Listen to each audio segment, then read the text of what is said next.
The Plain of Gaugamela, October 1, 331 BC. The air is a living thing, thick with dust and the iron scent of sweat from 250,000 men. It tastes like grit and fear. The ground shudders, not from an earthquake, but from the stamp of 1,000,000 hooves and the tramp of sandals on baked earth. A low, guttural roar rolls across the plain, a sound so vast it feels like the planet itself is groaning. Banners, miles of them, snap in the hot wind, purple and gold for the great king of Persia, the stark blue and white starburst for the upstart Macedonians. An officer screams an order, his voice swallowed by the thunder of drums. A cavalry horse, eyes wide with terror, rears and whinnies, its rider fighting to control the beast. This isn't a battle, it's a collision of worlds. Hello, my friends. Welcome to the Cosmic Conquerors channel. Before we begin, please subscribe and hit the bell so you don't miss any of our new content, and share this story with friends so it reaches as many people as possible. If you have a story idea, drop it in the comments. Maybe we'll use it in the next video. Let's begin the story. Pay close attention, because there is one small decision made before the dawn that will change the destiny of nations. The man at the center of the Persian world, Darius III, the King of Kings, had every reason to be confident. 2 years had passed since the humiliation at Issus, where his army was routed, and his own mother, wife, and daughters were captured by the boy king from the west. 2 years he had spent gathering the might of an empire that stretched from the Aegean Sea to the Indus River. Now, on this wide, flat plain he had personally selected and leveled, his force was a thing of legend. Scythian horse archers, Indian war elephants, Greek mercenaries, the fearsome Bactrian cavalry, and, at its heart, his personal guard, the 10,000 immortals. And, his special surprise, 200 scythed chariots designed for one purpose, to shred the flesh and bone of the Macedonian phalanx. His opponent, Alexander of Macedon, had only 47,000 men. He was impossibly, suicidally outnumbered. His kingdom was bankrupt, his soldiers hadn't been paid in months, and they were 1,000 miles from home. His entire future, the future of Hellenic civilization, was staked on this single, desperate throw of the dice. The Persian Empire wasn't just a military objective. It was Alexander's bank, his future, and the only way home. The night before, his most trusted general, the old and grizzled Parmenion, had come to his tent. Parmenion was a veteran of Alexander's father, Philip II. He was cautious, pragmatic, and saw the world in numbers. "The numbers are against us, my king," he'd argued. "They are too many. Let us attack tonight under the cover of darkness. We can spread confusion in their camp, sow chaos. It's our only chance." Alexander looked at the old man, a warrior who had taught him much. But Alexander was not his father. Philip had been a politician with an army. Alexander was a force of nature with a crown. He was driven by pothos, an untranslatable Greek word meaning a yearning, a deep, divine longing for what lay beyond the horizon. He wasn't here to trick his way into history. He was here to seize it by the throat in the full light of day. He replied with a line that would echo for eternity: "I will not steal a victory." That was the decision. No shadows, no tricks. He would face the dawn, and with it, the largest army ever assembled. As the sun climbed, the two armies faced each other. Darius's line was a 4-mile-long wall of humanity. Alexander's was a compact, tightly coiled spring of deadly potential. The Macedonians began to advance, but they did something strange. Instead of marching straight ahead, they began to move to their right, diagonally across the Persian front. It was a bizarre oblique advance. The Persians, confused, mirrored the movement, shuffling their own vast left flank to prevent being outflanked. Darius watched, a knot of anxiety tightening in his chest. What was the boy doing? This wasn't a conventional attack. It was a puzzle. What would you have done as Darius? Would you have charged immediately or tried to figure out his game? Drop your strategy in the comments. Alexander was baiting a trap. He was intentionally stretching the Persian line, forcing it to move, to thin out, to create weaknesses. The further right he moved, the more Darius's left-wing cavalry commander, the satrap Bessus, had to extend his own line to match him. Bessus, a powerful nobleman with royal blood and ambitions of his own, was proud and aggressive. He wouldn't let this Macedonian upstart get around him. The bait was being taken. Then Darius gave the signal. The earth-shaking rumble of the scythed chariots began. Heavy wooden carts, drawn by armored horses, with long, sharp blades spinning out from the axles, designed to cut a man in half at the waist. They thundered toward the Macedonian phalanx, a terrifying, unstoppable wave of whirling steel. This was the moment Darius believed would break the Macedonian spirit. But Alexander was a student of war. He had anticipated this. At the last possible second, his frontline commanders screamed an order. The phalanx, that impenetrable wall of spears, did the unthinkable. It opened. The infantry created channels, corridors of death. As the chariots hurtled into these gaps, their momentum now useless, they were met by javelin men, the Agrianians, who had been hiding behind the main line. They hurled javelins at the horses and speared the drivers. The terrifying charge dissolved into a chaotic, bloody mess of screaming men and dying animals. The first of Darius's gambits had failed. The psychological blow to the Persians was immense. The real battle now began.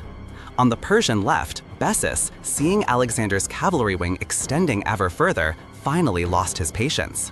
He ordered his elite Bactrian and Scythian horsemen to charge, to finally crush this exposed flank. But this was exactly what Alexander had been waiting for. Bessus's charge, intended to envelop the Macedonians, had done the one thing Alexander needed. It had created a gap between Bessus's cavalry and the Persian center, where Darius himself stood.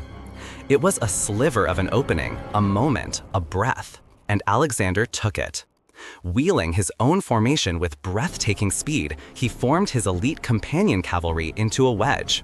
With himself at its very tip, astride his legendary horse Bucephalus, he aimed not at the army, but at the man. It was a spear point aimed directly at the heart of the Persian Empire. The charge was an explosion of motion. 3,000 of the finest horsemen in the world, a solid triangle of bronze, iron, and muscle, slammed into the Persian line.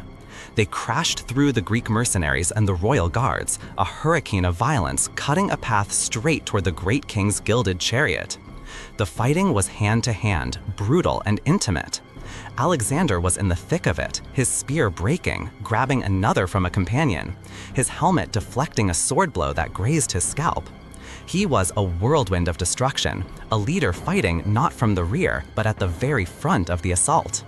Darius watched in horror as this blonde-haired demon carved through his best troops. The immortals, his personal bodyguards, fought and died with incredible bravery, but they couldn't stop the tidal wave. Javelins began landing near his chariot. His own charioteer was struck down. The Macedonian cavalry was now almost upon him. Around him, his lines were wavering, not yet broken, but terrified by the sheer ferocity of this targeted strike. He was the king, the living symbol of the empire. If he fell, the empire would fall with him. He made a choice. He turned his chariot and fled the field. It's a moment often cited as cowardice, but the reality was more complex. His command structure was already beginning to fray. The loyalty of his satraps, like Bessus, was always conditional, tied to his success. To stay and die might have been heroic, but to flee was to keep the idea of the empire alive, to give him a chance to rally its vast resources from the eastern provinces for another fight, or so he must have told himself. As Darius fled, panic rippled through the Persian center and left flank. The king was gone, the battle was lost. They broke and ran, Bessus and his Bactrians among the first to abandon the field entirely. But the battle wasn't over. While Alexander was executing his brilliant history-making charge, on the other side of the field, his left wing was dying. The old general Parmenion was in desperate trouble. The Persian right wing, under the brilliant satrap Mazaeus, had hammered his lines, broken through, and was now rampaging through the Macedonian camp, moments from completely enveloping and annihilating Parmenion's entire force. A desperate galloper, covered in blood and dust, reached Alexander just as he was preparing to pursue Darius. The message was grim. The left is broken. Parmenion is surrounded. We need aid or all is lost. This was Alexander's second great test of the day, a test of character, not just tactics. Ahead of him was Darius, the man, the prize, the end of the war.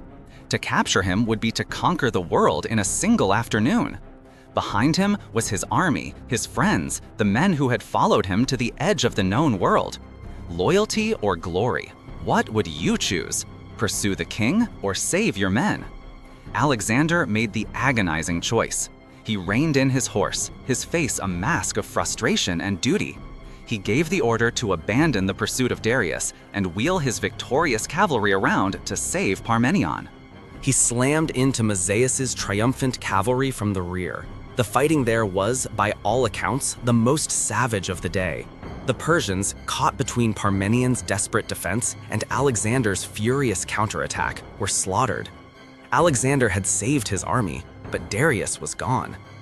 The dust began to settle on the plain of Gaugamela. It was a scene of utter carnage. Tens of thousands of Persians lay dead or dying. The Macedonians had won a victory so total, so decisive, it seemed impossible. They had shattered the greatest army on earth. And here is the twist, the detail that often gets lost in the heroic tales. When the reports came in, they revealed that Bessus, the commander of the powerful Persian left flank cavalry, had not simply fled when Darius did.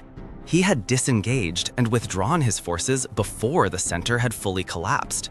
His early flight was a signal to others that the cause was lost. It was less a rout and more of a resignation. His ambition was well known. With Darius defeated and on the run, Bessus saw an opportunity not to save the empire, but to inherit it. Darius's flight wasn't just caused by Alexander's charge. It was sealed by the betrayal of his own noblemen. The great king wasn't just defeated by an outside enemy. He was being eaten alive from within by the very men sworn to protect him. In the coming months, this betrayal would become reality. Darius would be murdered not by a Macedonian spear, but by Bessus, who then declared himself the new great king. Alexander's war of conquest would transform into a grim manhunt to avenge the king he had defeated. Standing on the captured command chariot of Darius, surveying the field of his masterpiece, Alexander was now the undisputed master of Persia. He had the wealth, the power, the glory he had always craved, but the victory felt incomplete. He had won the battle, but the man he had set out to defeat had been stolen from him by a traitor. He would later say, looking out over the endless horizon of his new, impossibly vast empire, "There is nothing impossible to him who will try." Yet, on the plains of Gaugamela, it was not just one man's will that conquered the world, but another's failure to command the loyalty of his own. The price of an empire, he was learning, was paid not just in blood, but in trust. A scout rode up to the command post, his face grim. He pointed to the distant east, where the dust of the fleeing Persians was still settling. A single banner had been spotted, briefly, before disappearing over the ridgeline. The banner of Bessus, the satrap of Bactria. The war for the throne was over, but the war for the empire had just begun. So who do you think was the true victor at Gaugamela? Alexander, who won the battle but lost his ultimate prize? Or Bessus, who lost the battle but positioned himself to become a king? If you were on Alexander's council, would you have advised him to pursue Darius or to hunt down the traitor Bessus first? And with that, we've reached the end of the story. But stories don't end here. If you liked this one, don't forget to like and subscribe to the channel so you don't miss any new stories. And if something caught your attention, leave it in the comments and let's discuss it together. I'll be waiting for your opinions. See you in the next story. Goodbye.